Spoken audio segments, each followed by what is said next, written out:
Sir, हमने past life के बारे में जो बात करी उसमें से आई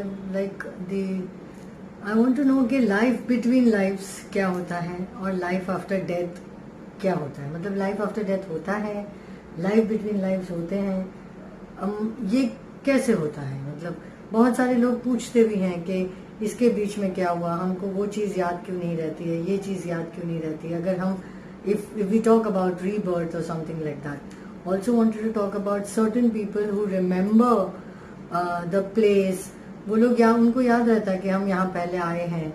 तो how does all this work?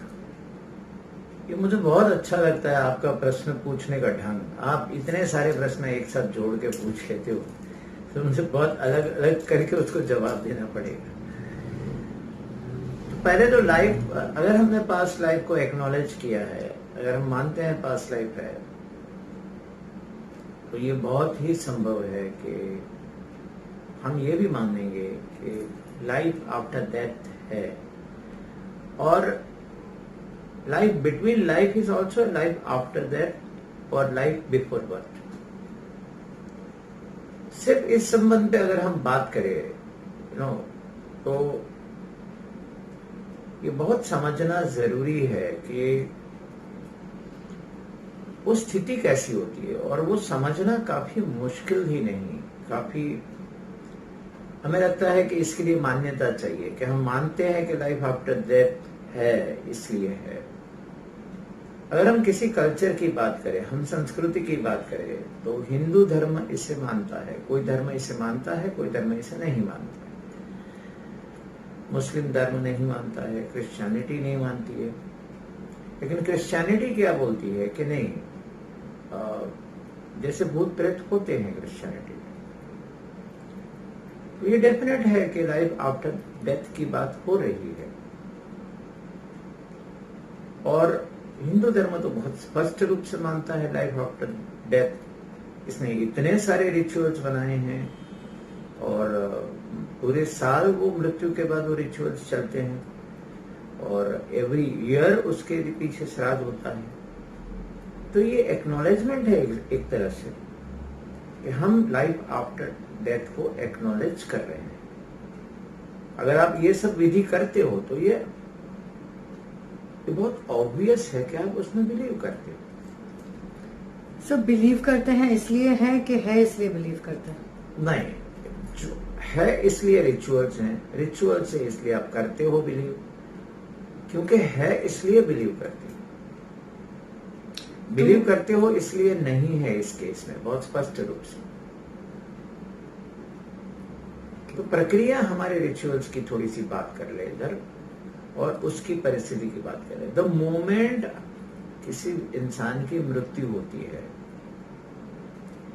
तो जैसे उसका शरीर है वैसा ही शरीर, वैसी ही रचना, जो हमें हमारी आंखों से दिखाई नहीं देती है, लेकिन वैसी ही स्थिति उनकी एनर्जी फील्ड की, एनर्जी बॉडी की होती है।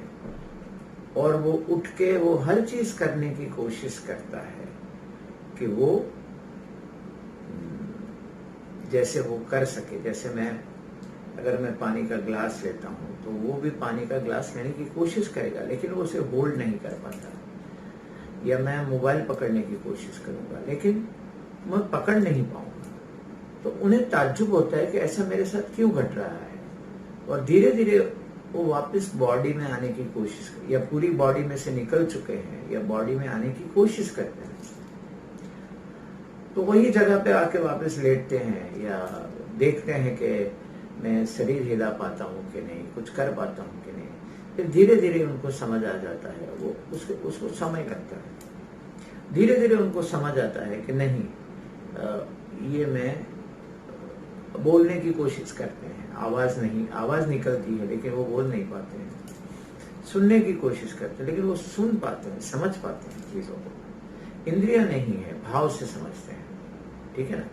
आप सभी को रोता हुआ देखते हैं, कोई भी रोता है, कोई भी कल्पांत करता है, दुख करता है, या तो वो सब उनको समझ आता है। फिर वो जब उन स्थिति में रहते हैं, तो अपने शरीर में जो वापस आने की प्रक्रिया कोशिश करते हैं, तो जहां जैसे लेटे हैं वैसे ही लेटने की कोशिश करके वहीं से प्रयत्न करते हैं, लेकिन उस बाद में धीरे धीरे वो उनकी बॉडी जो हमको दिखती है वैसी एनर्जी फील्ड डिसॉल्व होने लगती है और वो एनर्जी फील्ड में ही रहते हैं।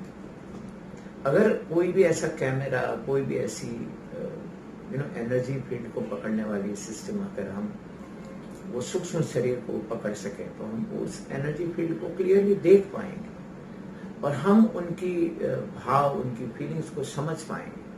लगता है कुछ समय के बाद साइंस इसे ऐसा डिस्कवर कर लेगा, लेकिन कुछ व्यक्ति में ऐसी खास विशिष्टताएं होती है जो इन एनर्जीज को देख सकते हैं, महसूस कर सकते हैं या सुन सकते हैं, या उनके माध्यम से, उनके लिए माध्यम बन के आपके साथ बात कर सकते हैं। उसे मीडियमशिप कहते हैं। ये बात अलग हो गई। अब इसके बाद आप उसको जब एक्सेप्टेंस होता है फिर भी वो समझ नहीं पाते हैं, तो धीरे धीरे आप, ये हमारी जितनी सारी रिचुअल्स हैं, चाहे कोई भी कल्चर में हो, वो इसी बात का ख्याल रखती है और उसी बात का ख्याल रख के बनाई गई है। तो हम जाते हैं, कुछ विधियां करते हैं, नारियल फोड़ते हैं।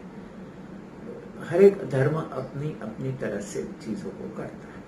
सर, सोल तो हमेशा पीस में रहता है, तो फिर वो रेस्ट इन पीस क्यों बोलते हैं? सोल तो हमेशा पीस में रहता है ना, इंसान हमेशा डिस्टर्ब रहता है। ये एक बोलने का तरीका है, उसका अर्थ ये होता है, जो बोलता है या ये भाव करता है या प्रेयर करता है, उसका बोलने का अर्थ ये नहीं है कि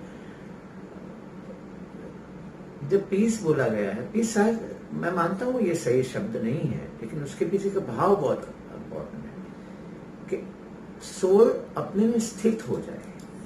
सदगति जो बोलते हैं, सदगति एक अलग बात होगी। अपने में स्थित होना यानी पीसफुल होना, यानी जो अटैचमेंट छूट जाए और अपने में स्थित हो जाए, है ना, अपने अंदर समा जाए, तभी उसे वो पीस जो है उसका अनुभव होगा। अगर वो किसी चीज में, किसी मोह में, किसी वस्तु में, किसी व्यक्ति से बहुत अटैच है, तो वो एजिटेटेड रहता है। सर, जब हम यहाँ may be this is another topic, but हम जब पैदा होते हैं तो हम अटैच होके आते हैं कि डिटैच होके आते हैं? नहीं, वो पैदा होने के बाद की प्रक्रिया अलग है। पहले डेथ की प्रक्रिया को पूरी तरह समझें। हम टॉपिक्स को जंप ना करें, इसके काफी सारे पहलू है जिसे हमें समझना है। इसके संदर्भ में ये बहुत ही सिंपल बातें हैं, बहुत ही सिंपल चीजें हैं कि जो सूक्ष्म शरीर कैसे काम करते हैं। सूक्ष्म शरीर में जैसे कॉजल बॉडी और ऑरिक बॉडी, आप उसे किस तरह से लेते हैं उसके ऊपर, कॉजल या कारण शरीर जिसे बोलते हैं। कारण शरीर और सूक्ष्म शरीर में डिफरेंस है। यहाँ सूक्ष्म शरीर की बात करते हैं, तो सूक्ष्म शरीर भी बाद में वो छोड़ देता है, तो 13 दिन तक वो अपना, उसका नाता, रिश्ता पहले जैसे ही होता है। वो आते हैं, वो अपने घर के आसपास रहते हैं, जहाँ वो रहते हैं, जिन व्यक्तियों से बहुत प्यार करते हैं उनके पास ही रहते हैं। आप बहुत रोते हो तो उनको समझ नहीं आता है ये क्या चल रहा है, उनको पता लग जाता है, जबकि उसको लगता है ये रोना सही नहीं है। उनको ये फीलिंग्स नहीं होती। उनको ऐसा लगता है कि मैं किस तरह से इनको बात करूं, समझाऊं, इनसे किस तरह संवाद करूं। अगर मृत्यु के बाद अगर आप कुछ कर सकते हो, ठीक है, अटैचमेंट के कारण हमें रोना आएगा, और ये रोना जो है एक कल्चरली हमने अडॉप्ट की हुई प्रोसेस है, ये फिर भी मैं नेचुरल नहीं मानता हूँ इसको। सर, लेकिन जब कोई चला जाता है तो व्हाई डू वी फील, किसी छूटने का जो अनुभव हमने क्रिएट किया है बचपन से, इसी अनुभव को सबसे बड़ा अनुभव के रूप में हम देखते हैं। अगर इसी को हम अलग तरीके से प्रोग्राम करें तो शायद उतना दर्द महसूस ना हो हमें। कुछ कल्चर्स में बोलते हैं ना, आप भी हमेशा सिखाए थे कि ये एक सेलिब्रेशन मोमेंट है because soul is now in a very different dimension.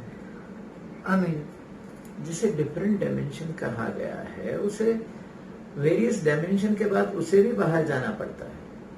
उसको जाने के बाद इमीडिएटली वो डायमेंशन शिफ्ट नहीं होता है। तो मैं आपको एक थोड़ी सी बात समझा देता हूँ। तो जब मृत्यु होती है तो पहली बार उसको ये पता लगता है, और कुछ ही समय में उसके जलने के बाद, उसके शरीर के जलने के बाद एक जैसे शेडो होता है ना, शेडो, तो किसी इंसान का शेडो तब तक रहता है जब तक शरीर है। तो मान लो एक शेडो शरीर हमारा है, तो वो शरीर निकल जाता है तो शेडो भी निकल जाता है। इसी तरह हमारे साथ होता है। इसलिए शरीर जलने के बाद वो आत्मा की स्थिति एकदम अलग हो जाती है। इसलिए शरीर को जल्दी से जल्दी जलाने की हम बात करते हैं। तो उसे अटैच मेमोरीज, उसे अटैच बातें भी निकल जाती है ना। बॉडी में पूरी मेमोरी होती है, हर एक सेल में मेमोरी होती है, आज भी होती है, हमारे जीवन शरीर में भी होती है। तो सर, जब हम पास्ट लाइफ की बात कर रहे थे, तो अगर हम मेमोरीज डिटैच हो जाती है, तो फिर जब हम नए, मतलब जो भी we talk about past life, तो वो मेमोरीज कैसे रहती हैं? सेल्यूलर मेमोरीज होती है ना? वो सेल्यूलर मेमोरी अलग चीज है। हम जब इस बात, अभी पूरी बात को समझाता हूँ, आपका प्रश्न सही है, लेकिन थोड़े से उसे विवरण में समझ लो। एक मृत्यु के बाद क्या घटता है कि कुछ ही क्षणों में, कुछ ही समय में, जब उसको रियलाइजेशन हो जाता है कि मैं मर गया, तो बहुत फास्ट फ्लैश में पूरी लाइफ चल जाती है। इतनी तेजी से लाइफ अपनी वो देख पाता है। लेकिन उसको उस वक्त पे अपने जीवन को देखने का अनुभव और दृष्टिकोण बहुत अलग होता है। वो उस संदर्भ से देखता है कि मैंने क्या निश्चित करके आया था, किस लेसन को मुझे मास्टर करना था, कैसा जीवन जीना था जो मैं डिसाइड करके आया था। यानी निटी ग्रिटीज नहीं, जिसे ओवरऑल कहते हैं। और मैंने क्या गलतियां की, मैंने क्या और कर सकता था जो मैंने नहीं किया।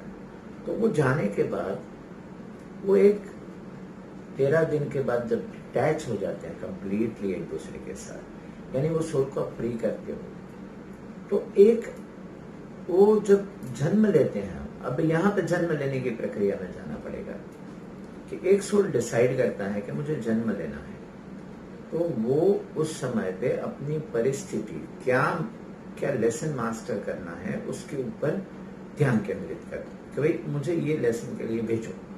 तो उनके जो मास्टर्स है, वो काउंसिल है, वो वहां पे ऐसा एक आपको जो कल्पना आपको सही लगे उस तरह से मैं समझा रहा हूँ। ऐसा होता नहीं है, लेकिन समझाने के लिए इसका माध्यम उपयोग कर रहा हूँ। I am just using this as a metaphor. So they decide, वो डिसीजन लेते हैं कि ठीक है, ये सोल ने ऐसी इतनी जर्नी की है, तो now let him go for to master this. वहां पे बहुत ऐसे सोल्स होते हैं जो बहुत लाइफ के अनुभव करके आए हैं, बहुत तेजी से अनुभव करके आए हैं, और इतने परिपक्व होते हैं, इतने मैच्योर्ड होते हैं, उनकी लाइफ के इतने आयाम वो लोग मास्टर करके बैठे हुए हैं। और उसके भी आगे ऐसे सोल्स होते हैं जो बहुत बहुत सालों तक जन्म नहीं लिया है, क्योंकि वो इतने हाई लेवल पे पहुंच गए हैं। फिर उसके बाद कुछ सोल्स होते हैं जिसने कभी जन्म ही नहीं लिया है, फिर भी वो सब कुछ मास्टर करते हैं। और एक दूसरी तरह से वो अपने को मैसेजेस भेजते हैं। जो सोल्स ने जन्म नहीं लिए, वो भी अपने मैसेज भेजते हैं, हमारी लाइफ को गाइड करते हैं। सर, एक क्यूट सा सवाल आया था मेरे पास कि अगर हमें वापस ही जाना है तो हम आते क्यों हैं? बहुत अच्छी बात है, बहुत अच्छी बात है। आते क्यों है उसका जवाब मैं जरूर दूंगा। तो I said I will definitely give you an answer. इसका बहुत शॉर्ट आंसर है कि हम अनुभव करने के लिए आते हैं, और हमारा अनुभव जैसे सर्वर पे जो भी कुछ घटता है इंटरनेट पे, वो सर्वर पे जाता है। अब जो सर्च करते हो, आप जो भी एक्सेस करते हो, आपकी सारी इंफॉर्मेशन है। इसी तरह एक मास्टर सर्वर जैसे होता है, ऐसी कॉन्शियसनेस एक सर्वर है। तो उस कॉन्शियसनेस में ये सारी चीजें स्टोर होती हैं। इसके लिए हम स्टोर करने के लिए जाते हैं, और स्टोर करने में हम दोनों चीजें स्टोर करते हैं। कॉन्ट्रास्ट हर एक जगह से स्टोर होता है। कॉन्ट्रास्ट के बाद, यानी कॉन्ट्रास्ट का अर्थ होता है कि ब्लैक एंड व्हाइट, दो हिस्से, दो पहलू, तो ब्लैक एंड व्हाइट नहीं, फिर ग्रे के हर एक शेड, उसके अंदर स्पेक्ट्रम जो होता है, वो स्पेक्ट्रम के सारे कलर्स जो होते हैं, वो सारी चीजें स्टोर होती है। और ये हम अनुभव स्टोर करने के लिए आते हैं, और ये अनुभव, इसका ओरिजिन देखने जाओ तो हाँ, ये जगत जैसे मैनिफेस्ट हुआ, उसके पहले कुछ नहीं था, और कुछ नहीं होने के बाद, जो नहीं होने में एक इच्छा प्रकट हुई कि मैं कौन हूं, मुझे जानना है। तो वो जानने की प्रक्रिया की शुरुआत कॉन्शियसनेस ने अपने आप में से एक हिस्से को अलग किया और उसे समझने के लिए भेजा। So who decides? No, it is auto process. Who decides that I have to learn this life lesson? The soul decides. And then it is put across to the mature souls. And they, because of their experience, tells you that okay, you are qualified to have this experience. Because we are eager to have an experience here. वहां पे अनुभव करने के लिए ना हमारे पास 5 इंद्रियां हैं, ना हमारे पास 5 तत्व है। तो वहां के अनुभव, वहां का प्रोग्रेस अपने आप में बहुत स्लो होता है। ऐसा नहीं है कि आप वहां पे पहुंच गए तो आप वही स्थिति में रहते हो जो अनुभव करके यहाँ आए हो। इस अनुभव को एक्सटेंड करके आप वहां भी इवॉल्व ही होते हो लाइफ आफ्टर डेथ। तो आप कितना स्पीड अप में वहां पे, देखो आपने अगर ज्यादा गलतियां की है, आपने ज्यादा वो कुछ किया है, तो आपको जल्दी भेजते हैं। आपने अपना काम कंप्लीट किया है तो उसी काम को लेके आप वहां पे इवॉल्व होते हो, फिर आपको एक स्थिति आती है, उसके बाद भेजते हैं। तो भेजने का क्राइटेरिया बहुत सिंपल है। अब वहां से आने के बाद जब हम जन्म लेने का डिसाइड करते हैं तो देन हम सर्च करते हैं। We choose our parents, we Yes. choose the situation. हाँ. लेकिन sir, I mean, there are a lot of times that हो सकता है कि हम ये लाइफ लेसन के लिए आए, but is it that we get the right situation? नहीं, वो चूज करने के बाद उस वक्त पे वो एनर्जी जो होती है स्कैन करती है कि कौन सा माँ बाप, कौन सी सिचुएशन मुझे सूटेबल है, और उस वक्त पे, जिस वक्त पे संभोग हो रहा है, उसी वक्त पे ये डिसीजंस लिए जाते हैं, या उसके पहले ऑलमोस्ट आपकी एनर्जी फील्ड को डिसीजंस लेते हैं। तो मैं ये कहता हूं कि आपका जब आत्मा को आपको इनवाइट करना है, ऐसे आपने डिसीजंस लिए, तो उस वक्त पे आप ये चूज कर सकते हो द ह्यूमन फॉर्म कि हम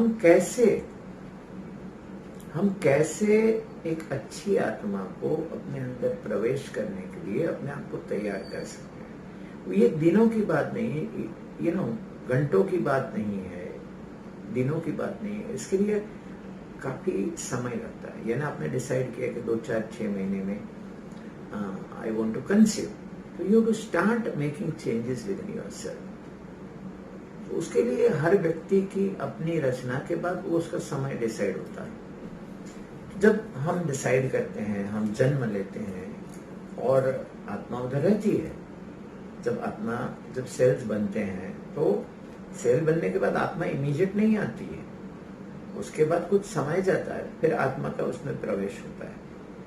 अब प्रवेश होने के लिए आत्मा जो शुद्ध फॉर्म में होती है, लाइट फॉर्म में, वो इतनी इसकी एनर्जी पावरफुल होती है कि ये शरीर उसे होल्ड करने के लिए सक्षम नहीं है। तो धीरे धीरे अपने आप की एनर्जी को डाइल्यूट करते फिर शरीर को जैसे सूटेबल एनर्जी है उस फॉर्म में एंटर करती है। So नहीं, थोड़ी सी प्रक्रिया पूरी। तो लाइफ कभी एंटर होता है कंसेप्शन में? वो द कंसेप्शन के बाद नहीं, डिफरेंट टॉपिक नहीं है, इसी में है। तो वो जब एंटर होती है, उस एंट्री टाइम पे कुछ समय वहां पे बिताती है।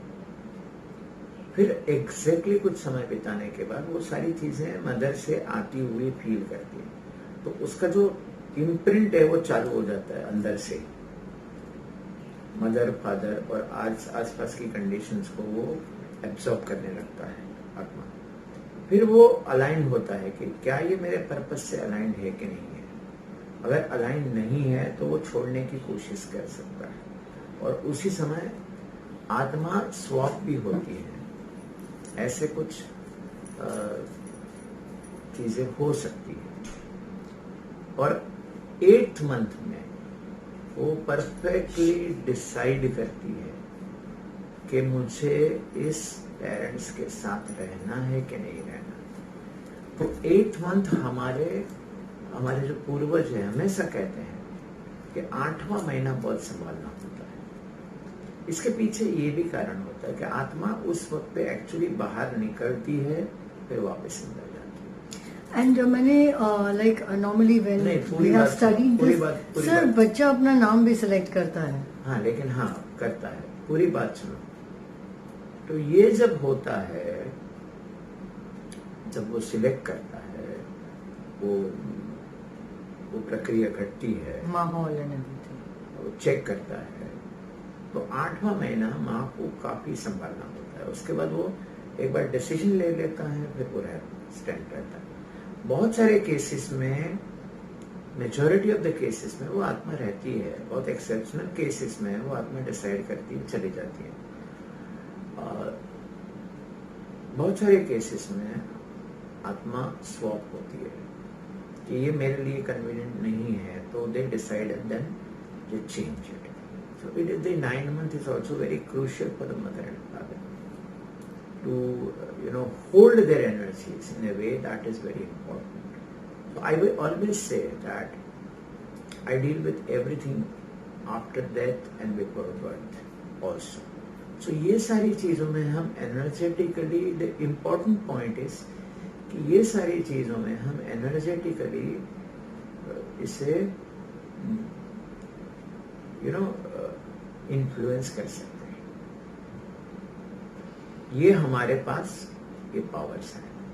हम इसे, जैसे कोई आत्मा रिलीज नहीं हो पा रही है, अटैचमेंट के कारण इसी स्तर में है, और उसकी भूत की योनि में है, पिशाच की योनि में है, किसी भी योनि में है, तो उसे वहां से मुक्त किया जा सकता है और उसे वहां से रिलीज किया जा सकता है। कुछ आत्मा बहुत समय से अटकी होती है, तो ऐसा अर्थ नहीं है कि वो हमें डराती है, ये कुछ करती है। वो एक्चुअली कहीं कहीं हमने हेल्प मांगती है, और उसके गुण धर्म के हिसाब से एनर्जी को क्लॉक कर देती है। तो हमें पता चलता है कि ये आत्मा यहाँ पे है, उसको रिलीज होने की जरूरत है, उसे कोई सपोर्ट चाहिए, हेल्प चाहिए, और वो डरती है। वो डरना यानी इस तरह से नहीं है डर, हम जो डर समझते हैं वैसा डर नहीं है।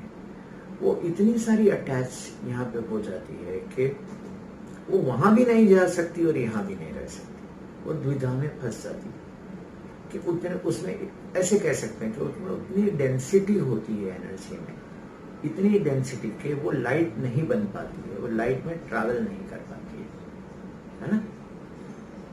तो उनका कोई दोष नहीं है। शब्दों के माध्यम से हम ऐसे शब्दों का प्रयोग करके आप तक ये समझा सकते हैं, लेकिन साइंटिफिकली उसकी डेंसिटी में बहुत इश्यूज होता है, डेंस हो जाती है, लाइट नहीं हो पाती है।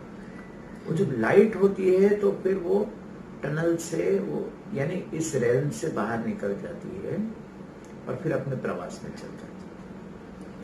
अब आपने सदगति का प्रश्न पूछा था। सदगति यानी जब आत्मा निकलती है तो इस तरह से अटक नहीं जाए, उसको अपना रास्ता मिल जाए, और उस रास्ते से जहां आगे उसको बढ़ना है वो बढ़ने लगे।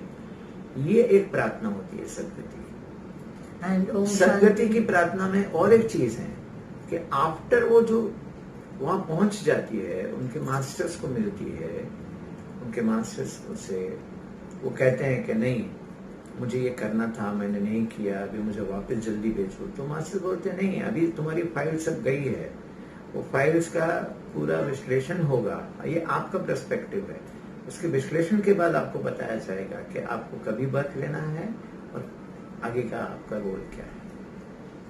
तो वहां पे उसको गति मिले और वहां पे वहां तक भी आपकी प्रार्थना पहुंच सकती है। तो सदगति की प्रार्थना बहुत महत्वपूर्ण है।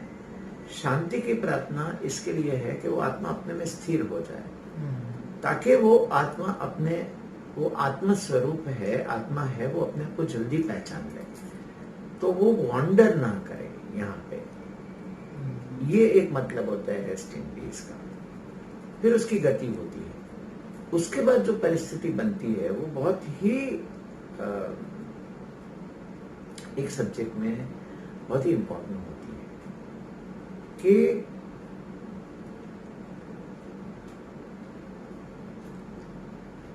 मेमोरीज जो है वो आपकी बॉडी से रिलेटेड है ना, आपके जीवन के अनुभव से रिलेटेड है, आपकी 5 इंद्रिय के 5 तत्वों के 3 गुणों को लेके अनुभव में। इसलिए जब पास्ट लाइफ की बात करते हो तो लाइफ बिटवीन लाइफ नहीं दिखती है आपको सिर्फ लाइफ जो आपने जी है वही दिखती है। अब आप डीप मेडिटेशंस में जाते हो, एक विशिष्ट एनर्जी से हम जब कनेक्ट होते काम करते हैं, तब आप इन आत्माओं के पूरे जगत में जो भी कुछ चल रहा है उसको आप ना तो देख पाते हो, महसूस कर पाते हो, समझ पाते हो। और यहाँ भी बहुत कुछ घटनाएं होती है और वहां से मैसेज भी रिसीव कर पाते हो, और कुछ एक लेवल पे आप पहुंचने के बाद उन चीजों को इन्फ्लुएंस भी कर पाते हो। क्योंकि दिव्य शक्तियांस को तो बहुत अलग एक्सपीरियंसेस होते रहते हैं। हाँ, दिव्य शक्ति की बात यहाँ पे नहीं करते हैं हम कि दिव्य शक्ति जो प्रोसेस हम सिखाते हैं वो क्या है, वो समझने के लिए एक अलग लेवल है। इस विषय से लेके हम वहां नहीं जोड़ पाते हैं। वो यहाँ की स्थिति की बात है मनुष्य की। हम यहाँ पे लाइफ आफ्टर डेथ और लाइफ बिटवीन दी लाइफ्स की बात कर रहे हैं।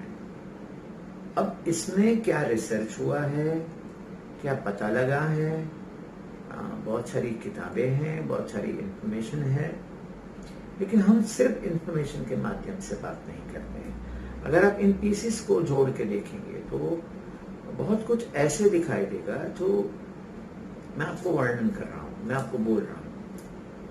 क्योंकि जब मैं अपने आप से प्रश्न पूछता हूं तो कुछ जवाब के रूप में ये सारी इंफॉर्मेशन मुझे मिलती है। एक फाइल ओपन हो जाती है और वो बताती है कि इस तरह की चीजें हैं। फिर उसके कंफर्मेशंस में ढूंढता हूँ, क्या इस तरह की है या दूसरे तरह की। फिर कहीं ना कहीं मुझे ऐसे कंफर्मेशंस मिल जाते हैं तो मुझे समझ आता है कि क्या है। जैसे मैंने एक किताब पढ़ी थी इस विषय के अंदर, बहुत गहरा अध्ययन था उसके अंदर, लाइफ आफ्टर डेथ के बारे में, कि स्पिरिट जगत में क्या क्या होता है।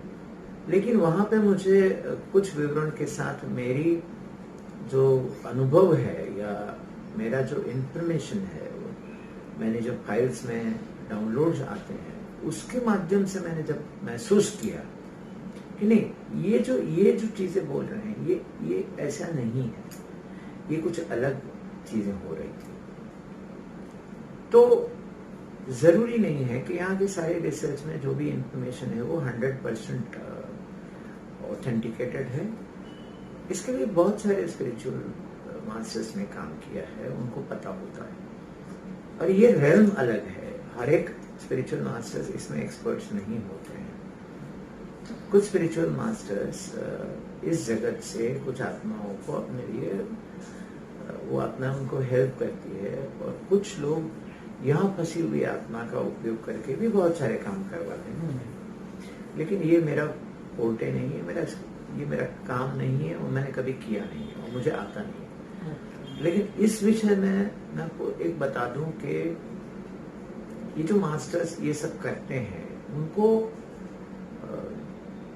भले वो करे, लेकिन उनसे काम करवाना यानी इस पूरी साइकिल में बहुत सारे इंटरफियरेंस हमें करने पड़ते हैं, और इसकी रिफ्लेक्शन हमको भुगतने के लिए तैयार होना पड़ता है। तो मैं इसके कॉन्सिक्वेंस जानता हूँ। तो ऐसा कोई काम ना आपके जीवन में या ऐसे किसी व्यक्ति से करवाएं, ना ऐसे काम में उलझें या ऐसी सिद्धियों के पीछे जाए, ये मैं आपको वार्न कर देना चाहता हूँ। बाकी चॉइस आपकी है, अगर आप you are meant for that you will do it. Sir, we were also supposed to talk about enlightenment, तो वो हम नेक्स्ट एपिसोड में बात करेंगे। वो हर एपिसोड में हम ऐसा नहीं बोल सकते कि हम एनलाइटनमेंट पे बात करेंगे। पिछले एपिसोड में हमने बोला था कि हम करेंगे, तो हमें नेक्स्ट टाइम करनी चाहिए।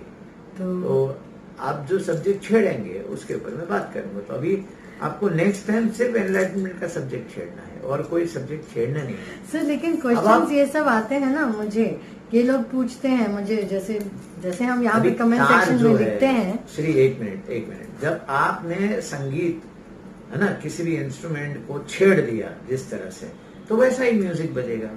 आपने कॉन्शियसनेस में इस सवाल को उठा लिया तो वही जवाब आएगा। तो फिर दूसरे तार नहीं छेड़ेंगे। ये इंस्ट्रूमेंट अगर बांसुरी बजा रहे हो तो आप हारमोनियम की आवाज एक्सपेक्ट नहीं कर सकते हो। मेरे पास क्वेश्चन लिस्ट आते हैं, मैं चाहती हूँ कि सबको उनका जवाब मिले। नेक्स्ट टाइम हम उसी की बात करेंगे, है ना? हाँ।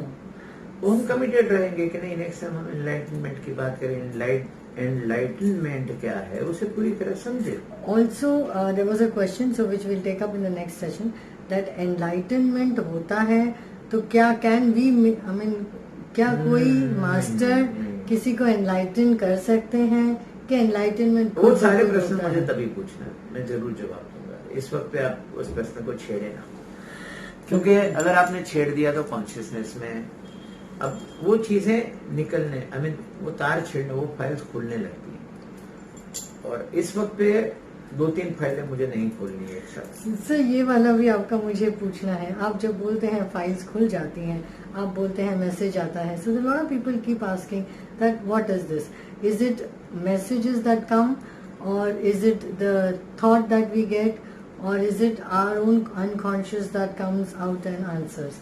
ये भी हमको बात करनी है। इट इज आप अगर ये ऑडियंस को इंट्रिग करने के लिए बोल रहे हैं तो बहुत अच्छा बोल रहे हैं, मैं आपको कॉम्प्लीमेंट देता हूँ। लेकिन ये जो रैंडम और स्पिरिटिक बातें हो रही है, ये बहुत गहन विषय है। यानी ऐसा लगता है कि कहीं ना कहीं हमें आप उस कॉन्शियसनेस को रिफ्लेक्ट करते हो इस वक्त जो लोगों की है कि हमें चीजों का बहुत क्विक आंसर चाहिए। तो ऐसा नहीं होता है।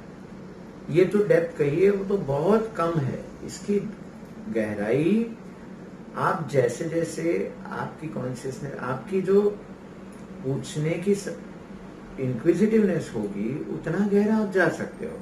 उसके लिए आपको खुद को, किसी भी ऑडियंस हो या आपको खुद को स्थिर होकर पूछना पड़ेगा और उसी कॉन्शियसनेस से पूछना पड़ेगा कि आप किस कॉन्शियसनेस से जवाब चाहते हो।